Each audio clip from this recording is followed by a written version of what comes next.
Hi guys, good morning.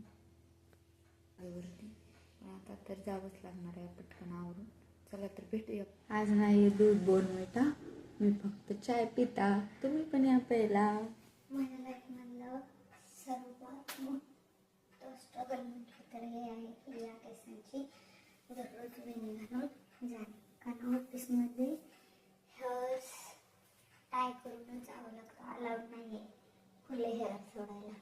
आणि का allowed नाही आहे ते पण सांगते. कारण त्या कंपनीमध्ये खूप मशिनरीज आहेत आणि चुकून त्याच्यामध्ये जर हेअर्स अटकले तर आपल्या म्हणजे ॲक्सिडेंट होऊ शकतो. आणि मग आपण कोणाला नाही, फक्त आपल्यालाच त्याची इजा होऊ शकते आणि आपल्यालाच त्याचा त्रास पण सहन करावा लागणार आहे. याच्यासाठी पण स्वयंपाक करण्यापेक्षाही जास्त स्ट्रगल दररोज मला या केसांसाठी करावं लागतं. सकाळ सकाळ माझ्यासोबत खूप जास्त वाईट गोष्ट घडलेली आहे. ते म्हणजे ही डायरेक्ट बेल्टचे 2 तुकडे झाले.